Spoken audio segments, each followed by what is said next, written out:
अस्सलातु वस्सलामु अलैका या हबीब अल्लाह, अस्सलातु वस्सलामु अलैका या नबी अल्लाह व अला आलिका व अस्हाबिका या रहमतल लिल आलमीन। अल्हम्दुलिल्लाह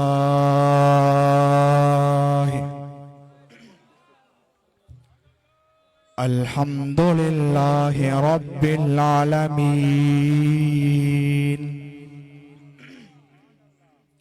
वल आकिबतु लिल मुत्तकीन।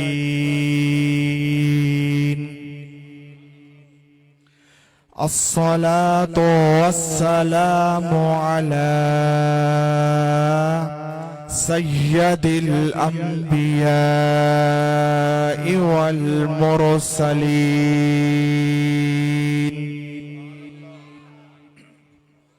व अला आलिहि व अस्हाबिहि अजमाइन। अम्मा बाद फ़ाऊज़ु बिल्लाहि मिनश शैतानिर रजीम। बिस्मिल्लाहिर रहमानिर रहीम।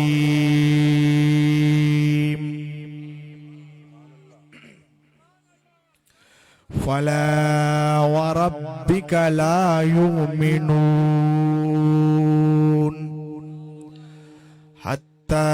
युहक्किमूक फीमा शजर बैनहुम। सदक़ल्लाहुल अज़ीम व सदक़ रसूलुहुन नबियुल करीम। मौलाया सल्लि व सल्लिम दाइमन अबदा अला हबीबिका खैरिल खल्क़ि कुल्लिहिमी। या रब्बि बिल मुस्तफ़ा बल्लिग़ मक़ासिदना वग़फ़िर लना मा मदा या वासिअल करमी।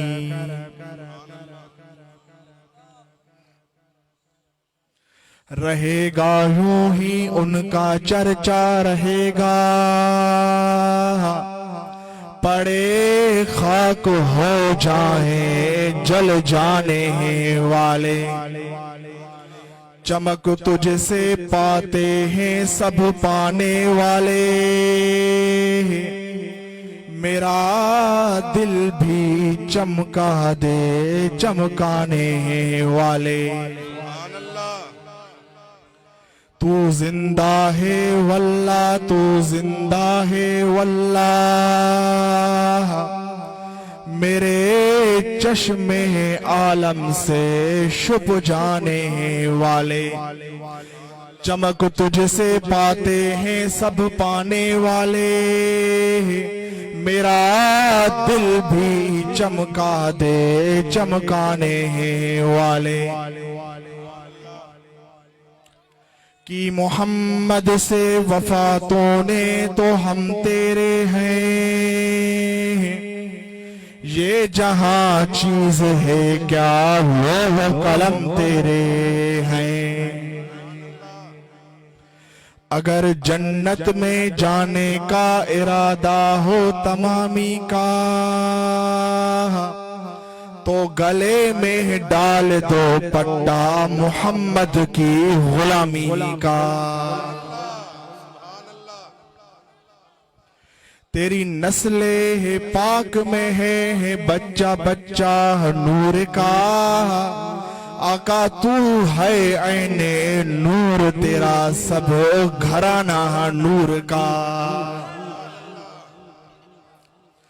जब तक बिके न थे कोई पूछता न था,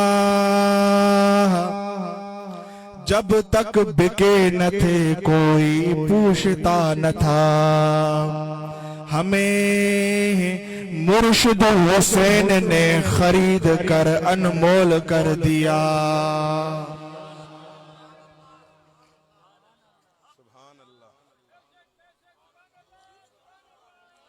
मोदे सामीनो हजरात, तमाम हमदो सना तारीफ़ अल्लाह पाक जे लाइ आहे जेको ख़ालिक ऐं मालिक सना जे लाइक़ आहे, जंहिंजो शान बेमिसिल बेमिसाल आहे, जंहिं शान में को बि शरीक नाहे।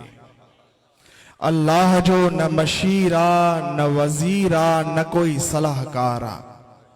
सारी कायनात अल्लाह जी मोहताज आ। अल्लाह कंहिंजो मोहताज नाहे, उहा बेनियाज़ ज़ात आ। उन्हीअ जो मुल्क आ, उन्हीअ जी मखलूक आ, उहो ई मालिक आ, उहो ई ख़ालिक आ, उहो ई माबूद आ, उहो ई मक़सूद आ। जंहिं अल्लाह पंहिंजी कुदरत सां सारी कायनात खे कुन जे अमर सां पैदा फरमायो, बेशुमार जंहिंजो कोई शुमारी नाहे। दुरूद सलाम मुंहिंजे आका मेहरबान नबी, उम्मत जे वाली नबी, गमखार नबी, ग़ैबदान नबी जी ज़ाते मुक़द्दसा जे मथां, उन हबीब करीम सल्लल्लाहु अलैहि वसल्लम दे दुरूद शरीफ मोकलण वारो वॾो खुश नसीब आहे। छो जो हुजूर सल्लल्लाहु अलैहि वसल्लम जन फरमाइन था, अस्माउ सलात अहले मुहब्बती वारिफहुम, अहले मुहब्बत वारनि जो दुरूद असां पाण ॿुधंदा बि आहियूं त उन पंहिंजे आशिक खे सुञाणींदा बि आहियूं। त पोइ तव्हां बि हिकु मर्तबो प्यार सां, मुहब्बत सां, इश्क सां सरकारे मदीना शहनशाह मदीना जी बारगाह में दुरूद शरीफ जो नजरानो पेश कयो। अस्सलातु वस्सलामु अलैका या रसूल अल्लाह, अस्सलातु वस्सलामु अलैका या हबीब अल्लाह, अस्सलातु वस्सलामु अलैका या नबी अल्लाह, वाला आलिका व अस्हाबिका या रहमतल लिल आलमीन।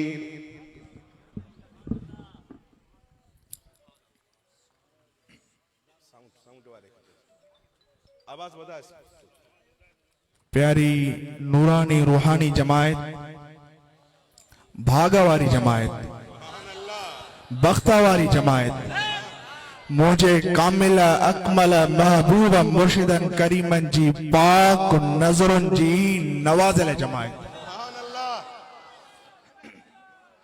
तवाजी सिक ऐं मोहब्बत के ॾिसी दिल हमेशा खुश थींदी रहंदी आहे। तवा उहे आशिक ऐं परवाना आहियो जिन ते गुंबज़े खज़रा मां मदीने वारे साईं जी भी नजरे करम पहुंची रही आहे, त रोज़े शरीफ मां मुझे कामिल अकमल महबूब मुर्शिदन करीमन जी भी नजरे करम पहुंची रही आहे। हिय नजरे करम जेते थींदी आहे उहो आबाद थी वेंदो आहे, उहो भाग वारो थी वेंदो आहे, उहो बख्त वारो थी वेंदो आहे।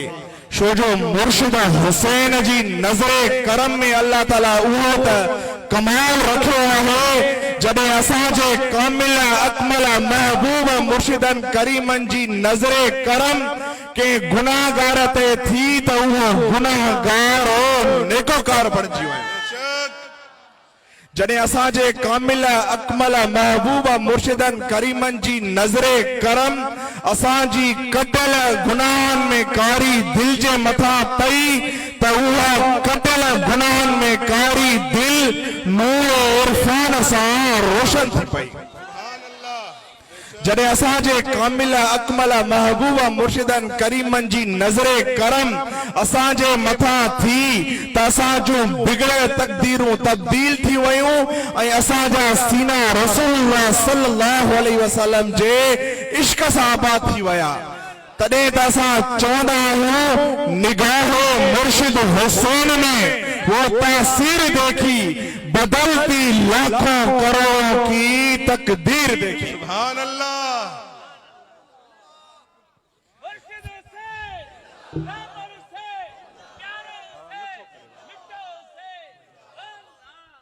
फकीरो मता को तव्हां खे चवे त हाणे उहो करम नाहे, ही उन जो ख्याल थी सके थो, पर हकीकत ही आहे हाणे करम अञा भी वॾो आहे। दुनिया ॾिसे थी त जमायत में अञा भी इज़ाफ़ो आहे, मां इए चवंदुसि त तव्हां ते मुंहिंजे कामिल अकमल महबूब मुर्शिदन करीमन जी भी नज़र करम आहे त तव्हां ते मुर्शिद करीम बाबा साईं जन जी भी नज़र करम आहे। फकीरो हींअर करम भी डबल आहे त फेज़ भी डबल आहे। फकीरो छा काई कमी आहे? खुदा ॾिसे थो काई कमी नाहे, साॻो ई करम आहे, साॻो ई फेज़ आहे। मुर्शिद करीम बाबा साईं जन वटि साॻो ई कुर्ब आहे ऐं साॻी मोहब्बत मिली रही आहे।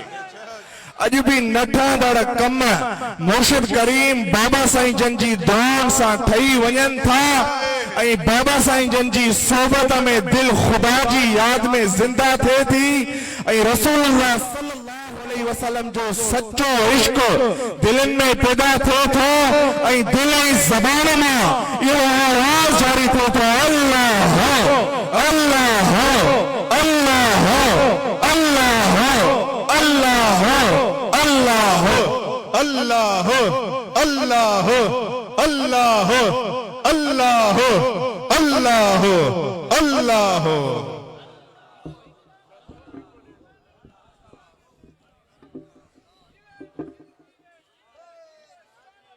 सुभान अल्लाह। फकीरो हिते साॻो ई करम आहे, फर्क उन्हनि जी सोच में आहे, जन जी दिल में फर्क आहे। कल भी मुझे कामिल अकमल महबूब मुर्शिदन करीमन जो फैज़ जारी हो, अज भी मुझे कामिल अकमल महबूब मुर्शिदन करीमन जो फैज़ जारी आहे ऐं क़यामत ताईं मुझे कामिल अकमल महबूब मुर्शिदन करीमन जो फैज़ जारी रहंदो। फैज़ाने मुर्शिद हुसैन, फैज़ाने मुर्शिद हुसैन, फैज़ाने मुर्शिद हुसैन जारी रहेगा।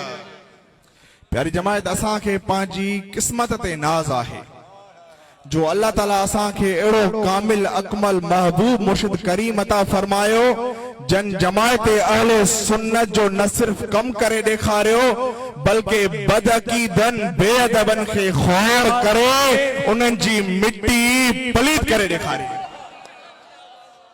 मुझे महबूब मुर्शिदन करीमन जमायत अहले सुन्नत जो उहो त कम कयो जो तू सुन्नी जेकॾहिं बाह वॾे हले थो त ही सदको अथई मुझे मुर्शिद हुसैन जो।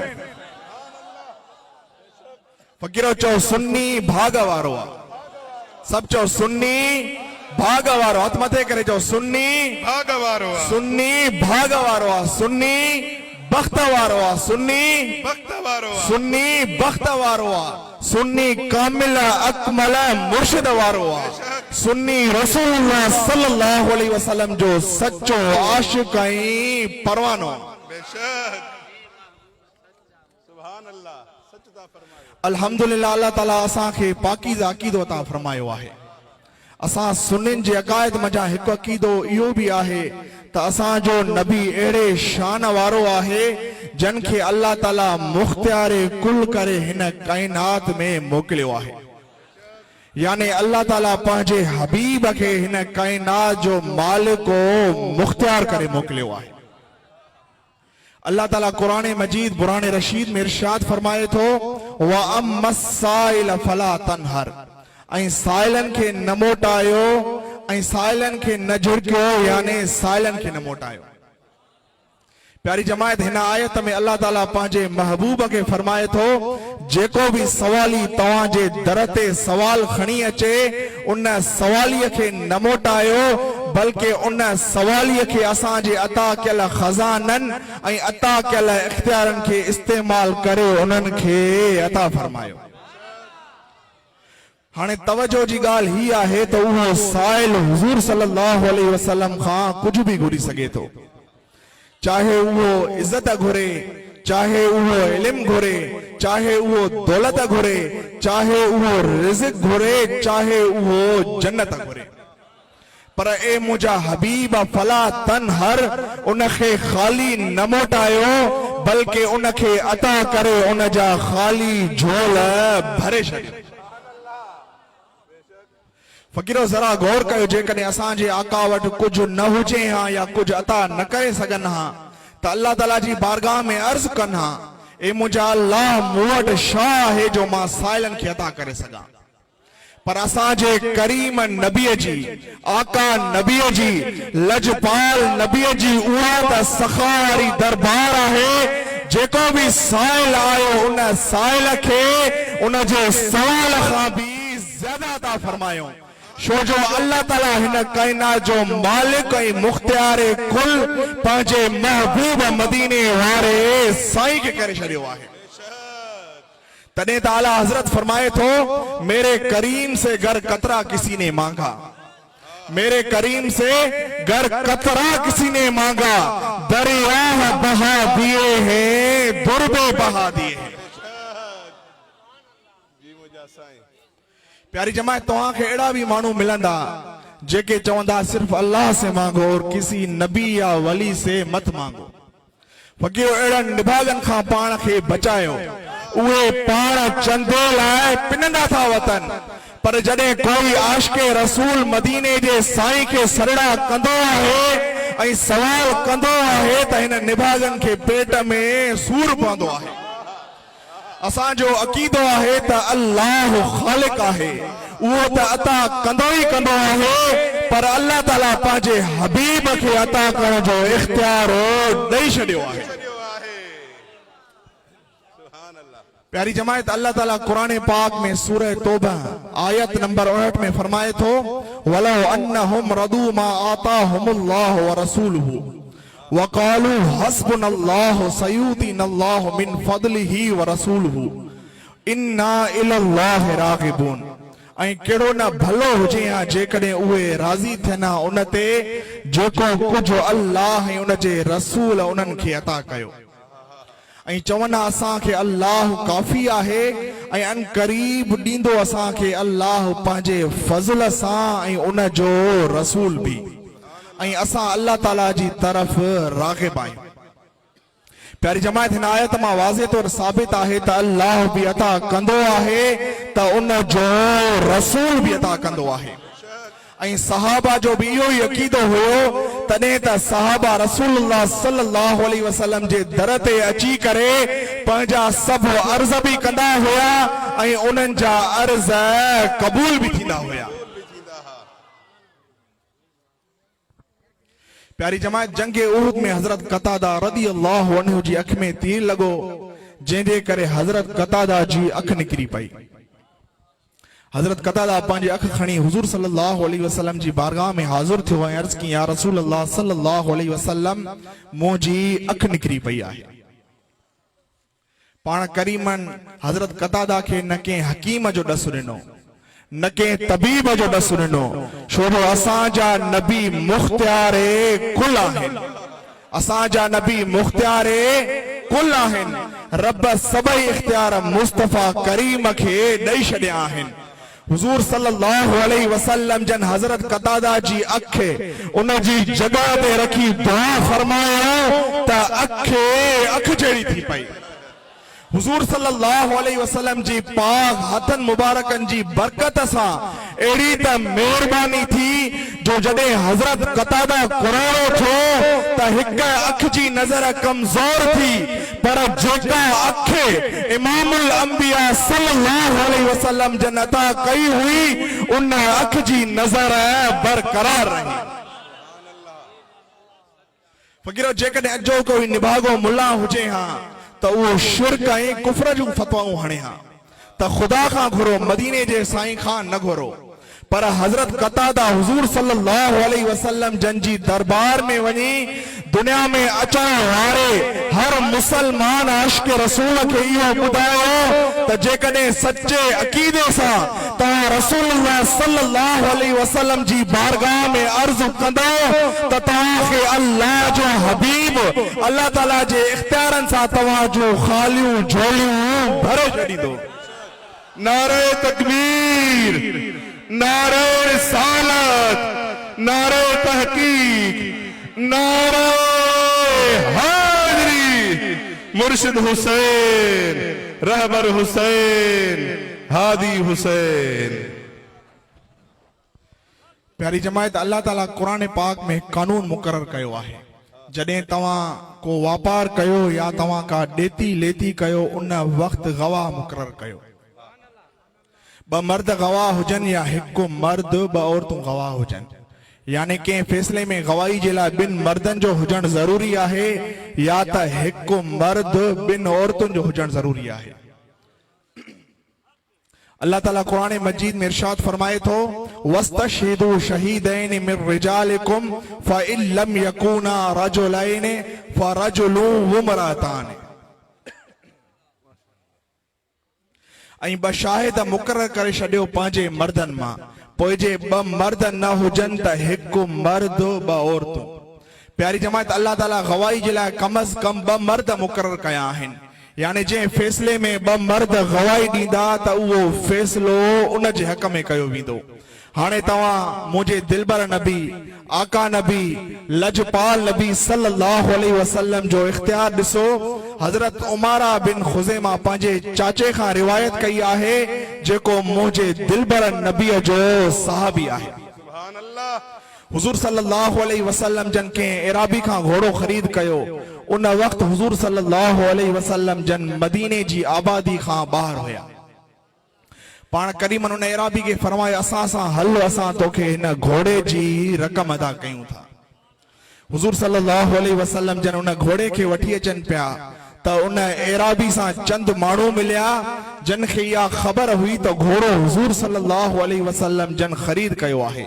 उन्हनि एराबी खे उन घोड़े जी रक़म हुजूर सल्लल्लाहु अलैहि वसल्लम जन जी मुक़रर कयल रक़म खां ज़्यादा चई त उन एराबी हुजूर सल्लल्लाहु अलैहि वसल्लम जन खे अर्ज़ कयो, तव्हां मूंखे घोड़ो वापसि कयो।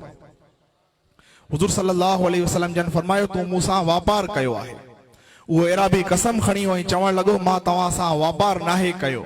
उन एराबी खे ख़बर हुई जॾहिं असांजो वापार थियो हुयो त उन वक़्तु कोई बि मौजूद न हुयो।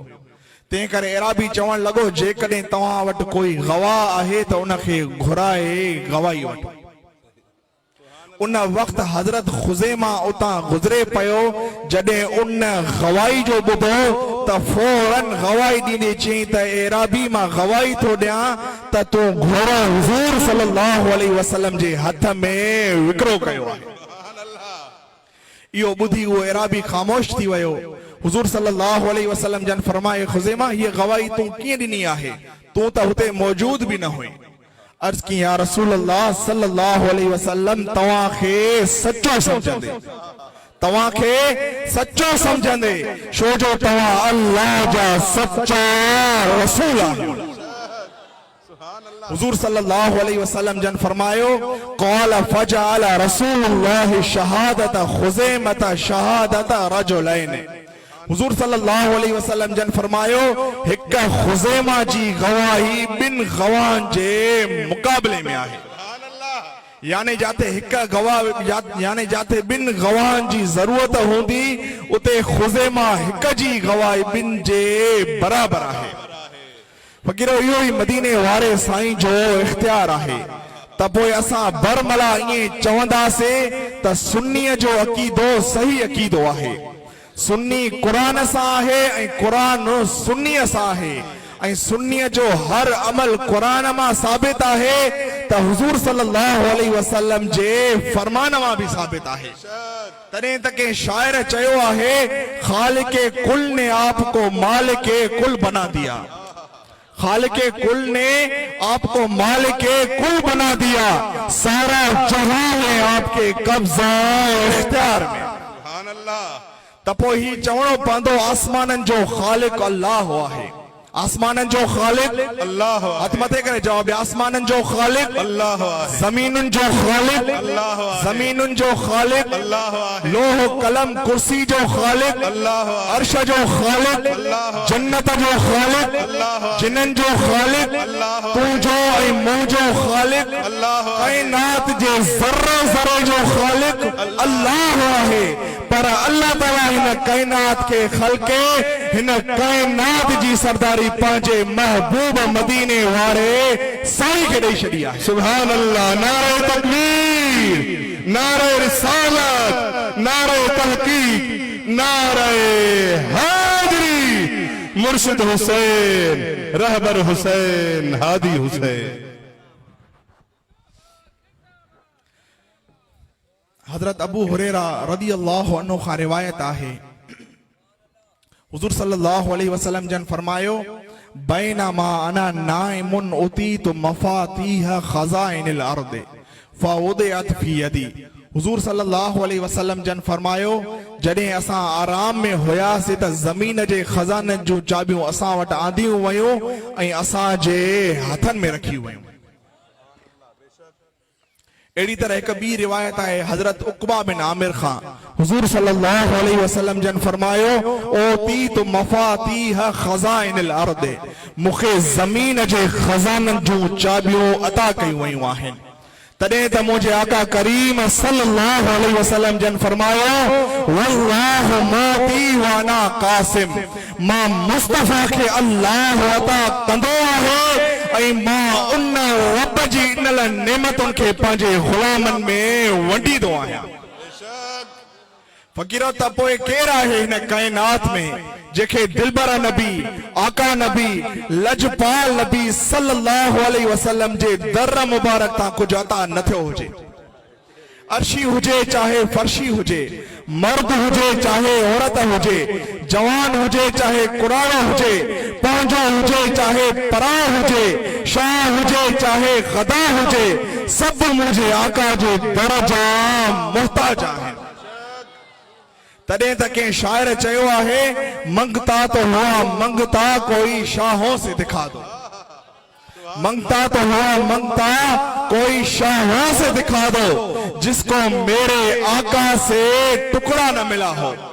आता है फकीरों पे उन्हें प्यार कुछ ऐसा, खुद भीग दे और खुद कहे तेरा भला हो। सुभान अल्लाह, जिंदाबाद जिंदाबाद जिंदाबाद जिंदाबाद। प्यारी जमायत, अल्लाह ताला हर ईमान वारे खे कुरान पाक में हुकुम ॾिनो आहे त तव्हांजो एसी ताईं ईमान कामिली न थींदो जेसी ताईं तव्हां मुंहिंजे हबीब खे पंहिंजो सरदार ऐं हाकिम तस्लीम नथा कयो। प्यारी जमायत, अल्लाह ताला कुरान मजीद बुरान रशीद जे अंदर इरशाद फरमाए थो, फला व रब्बिक ला युमिनून हत्ता युहक्किमूक फीमा शजर बैनहुम। ए महबूब, तुंहिंजे रब जो कसम, ही मोमिन नथा थी सघनि एसी ताईं जो तव्हां खे हाकिम न बणाइनि पंहिंजनि ज़ाती मसइलनि में। प्यारी जमायत, हिन आयत जो शान नुज़ूल ही आहे, हज़रत उरवा बयान कनि था त हज़रत ज़ुबैर ऐं हिकु अंसारीअ जो ज़मीन जे पाणी ते मसइलो थी पियो। हुज़ूर सल्लल्लाहु अलैहि वसल्लम जी बारगाह में फ़ैसिले जे लाइ आया। हज़रत ज़ुबैर जी ज़मीन अॻ में हुई, इन करे हुज़ूर सल्लल्लाहु अलैहि वसल्लम जन उन्हनि जूं ॻाल्हियूं ॿुधी फ़ैसिलो हज़रत ज़ुबैर जे हक़ में ॾिनो।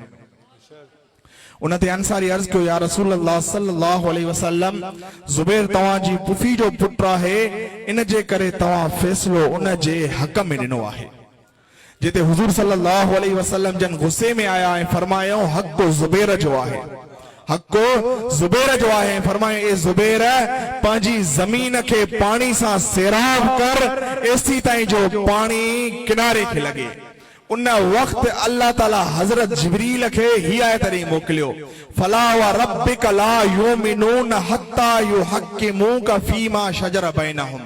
ए महबूब, तुंहिंजे रब जो कसम, ही मोमिन नथा थी सघनि एसी ताईं जो तव्हां खे हाकिम न बणाइनि पंहिंजनि ज़ाती मसइलनि में। अहिड़ी तरह हिकु ॿी जॻह ते सूरह निसा आयत नंबर 60 जे मातहत पीर करम शाह अज़हरी पंहिंजे तफ़सीर ज़ियाउल क़ुरान में लिखे थो त हिकु यहूदी ऐं मुनाफ़िक जो कंहिं ॻाल्हि ते झगड़ो थी पियो। यहूदी चवण लॻो त फ़ैसिलो तव्हां जे नबी वटि करायूं था, छो जो यहूदी खे ख़बर हुई त मुसलमाननि जो नबी अल्लाह जो सचो नबी भी आहे त सादिक़ो अमीन भी आहे।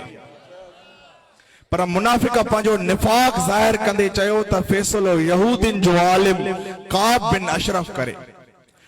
उते फ़ैसिले ते यहूदी राज़ी न थियो, मजबूरन उन मुनाफ़िक खे हुज़ूर सल्लल्लाहु अलैहि वसल्लम जन वटि फ़ैसिलो कराइणो पियो।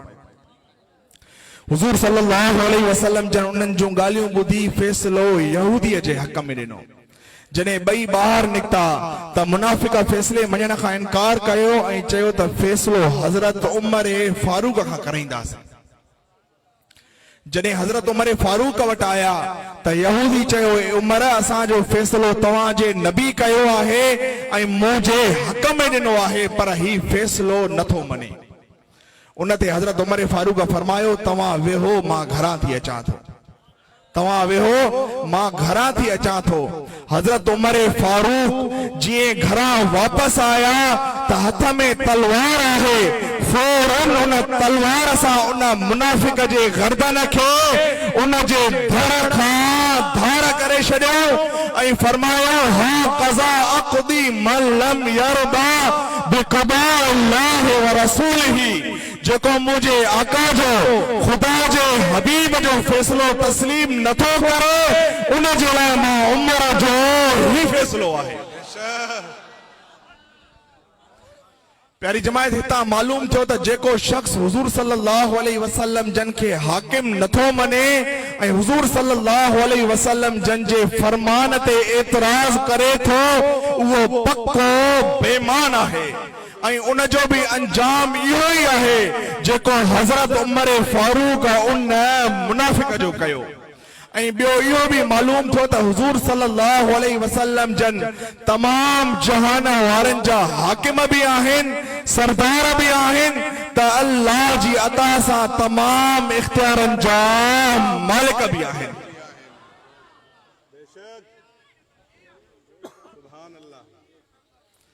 फ़कीरो ज़रा इन हदीस ते गौर कयो।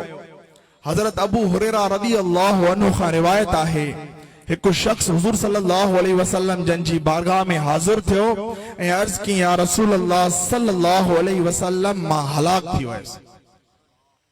हुजूर सल्लल्लाहु अलैहि वसल्लम जन उन शख्स के फरमायो छा थियो आहे? अर्ज़ की वक़अतु अला इमराती व अना साइमुन, या रसूल अल्लाह सल्लल्लाहु अलैहि वसल्लम मां रोज़े जी हालत में पंहिंजी घरवारी ॾे वयसि जंहिंजे करे मुंहिंजो रोज़ो भरी पियो आहे। हुजूर सल्लल्लाहु अलैहि वसल्लम जन रोज़े जे भञण जी सूरत में अल्लाह ताला जा ॿुधायल मौजूद कुरान में 3 हुक्म उन शख्स के ॿुधाया। हुजूर सल्लल्लाहु अलैहि वसल्लम जन फरमाइशा तो वटि कोई गुलाम आहे उनखे आज़ाद कर। उन साइल अर्ज़ कयो या रसूल अल्लाह सल्लल्लाहु अलैहि वसल्लम मूं वटि कोई गुलाम नाहे। हुजूर सल्लल्लाहु अलैहि वसल्लम जन फरमायो छा तूं 2 महीना लगातार रोज़ा रखी सघंदे?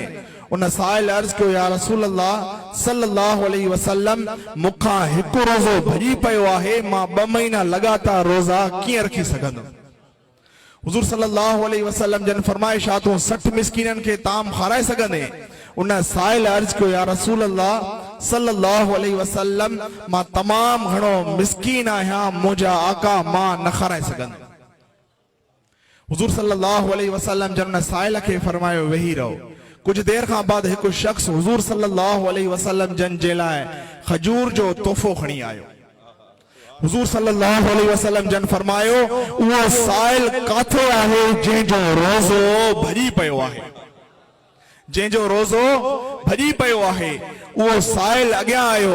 उनखे मुंहिंजे आका करीम सल्लल्लाहु अलैहि वसल्लम जन फरमायो खुज़ हाज़ा फतसद्दक़ बिही, एक खजूर खण वनी मिस्कीनन में सदको कर, अल्लाह ताला तुझो गुनाह माफ करे छॾींदो।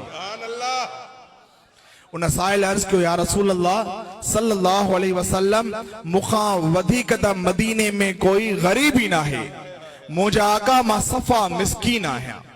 हुजूर सल्लल्लाहु अलैहि वसल्लम जन मुस्कुराए फरमायो अतइमहु अहलक, वञी पंहिंजे घरवारनि खे खाराए, पंहिंजे बचन खे खाराए ऐं तूं पाण बि खा, त बि अल्लाह ताला तुंहिंजो गुनाह माफ़ करे छॾींदो।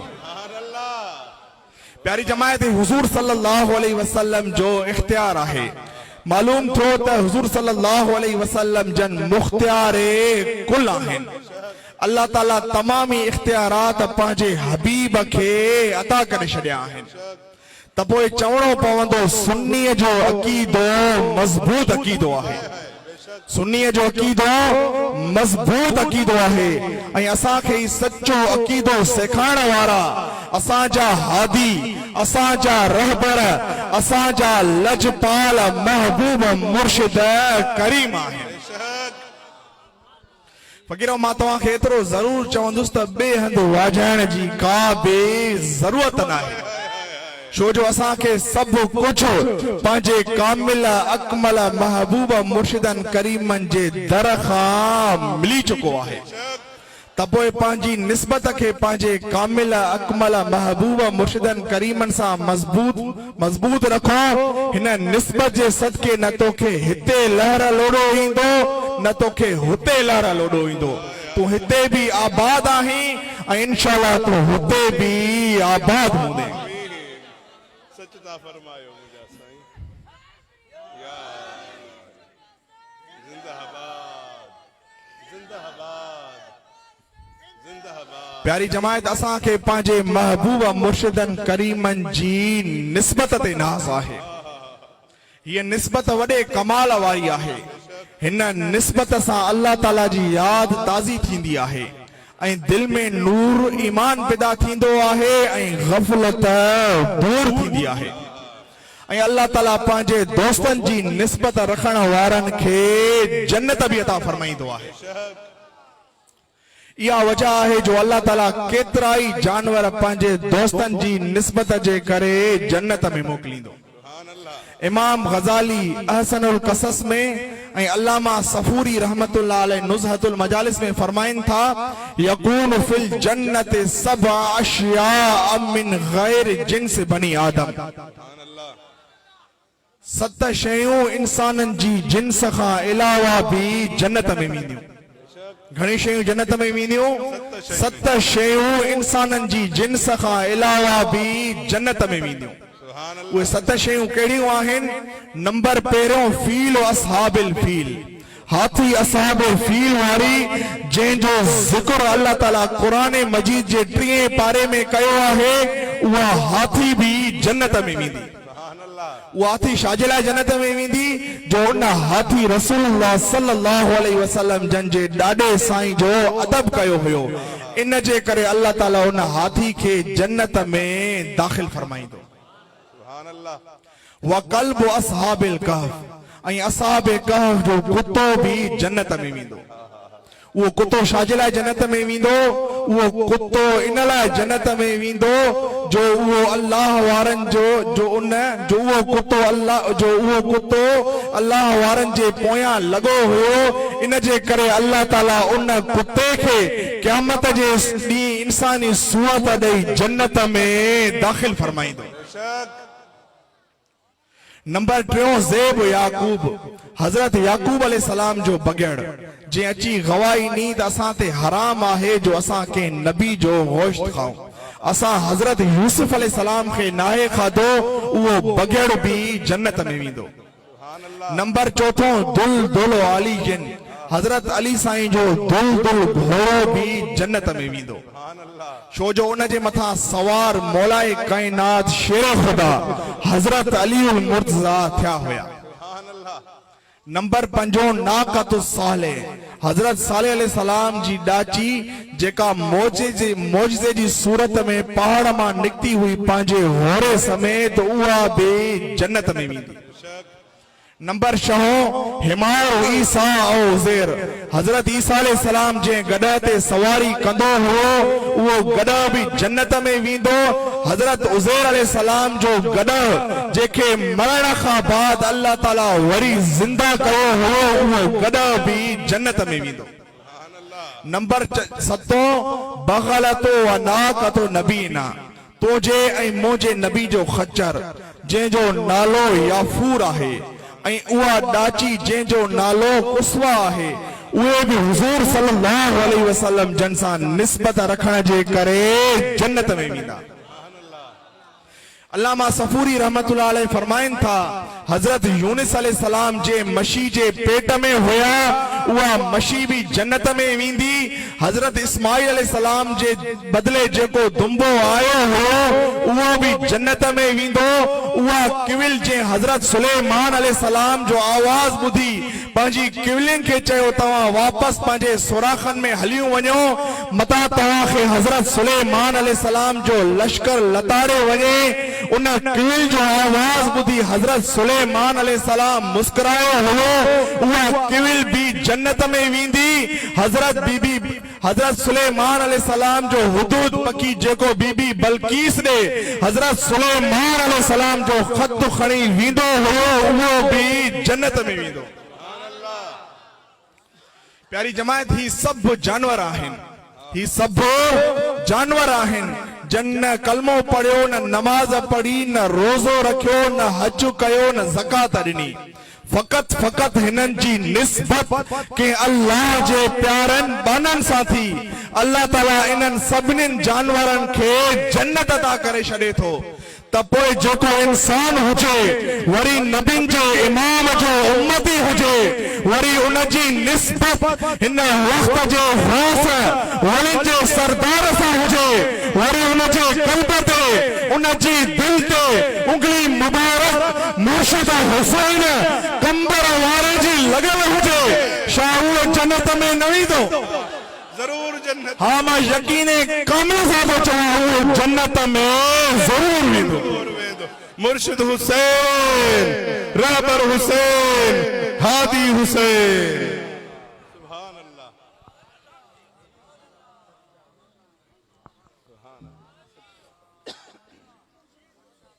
प्यारी जमात पंहिंजी निस्बत खे पंहिंजे कामिल अकमल महबूब मुर्शिदन करीमन सां मजबूत करे वठो। यह निस्बत हिते भी कमी ईंदी कब्र में भी कमी ईंदी ऐं इहा निस्बत क़यामत में भी कमी ईंदी। प्यारी जमात अॼु हिन अज़ीम शान अज़मत मुस्तफ़ा व शान अहल बैत जे प्रोग्राम मुनक़िद करण ते फ़कीर शरबत खे मुबारकबाद पेश थो कयां। दुआ है त अल्लाह ताला हिन जा ख़र्च अखराजात पंहिंजी बारगाह में क़बूल ऐं मक़बूल फरमाए। प्यारी जमात असां कल भी इएं चवंदासीं अॼु भी इएं चवंदा आहियूं ऐं हर हमेशा इएं चवंदा रहंदासीं। छा दिल दिलबर हुसैन ॾे वैया हली दिल दिलबर हुसैन ॾे वैया हली या वापस कॾहिं कान वरंदी कॾहिं आहे अल्लाह अल्लाह बोली संदस आहे अल्लाह अल्लाह बोली संदस एड़े महबूब खां दिल न फिरंदी कॾहिं दिल दिलबर हुसैन ॾे वैया हली वो दिल दिलबर हुसैन ॾे वैया हली इया वापस कॾहिं कान वरंदी कॾहिं आहे अल्लाह अल्लाह बोली संदस आहे अल्लाह अल्लाह बोली संदस एड़े महबूब खां दिल न फिरंदी कॾहिं दिल दिलबर हुसैन ॾे वैया हली।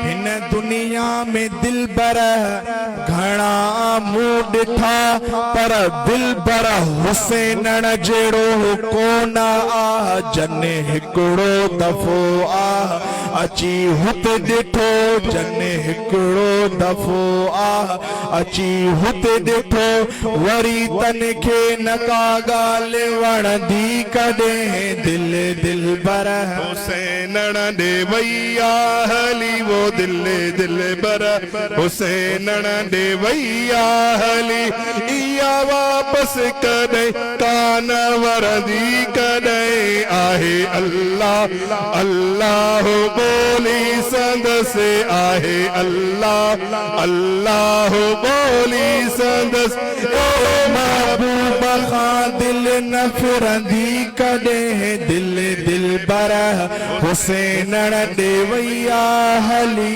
हो दिल दिल बर हुसैन ॾे वैया हली हयो मुर्शिद हुसैन हुसैनी ठपो इहो कीअं थो हुसैनी ठपो यार लहे जिथे मुर्शिद जे हथड़नि सां मोहर लगी जिथे कामिल जे हथड़नि सां मोहर लगी उते ॿीहर मोहर कान लॻंदी कॾहिं दिल दिल बर हुसैन ॾे वैया हली दिल दिल बर हुसैन ॾे वैया हली इहा वापस कॾहिं कान वरंदी कॾहिं आहे अल्लाह अल्लाह आखिर में हथ मथे करे गॾिजी करे चवरायो आहे अल्लाह अल्लाह बोली संदस आहे अल्लाह अल्लाह बोली संदस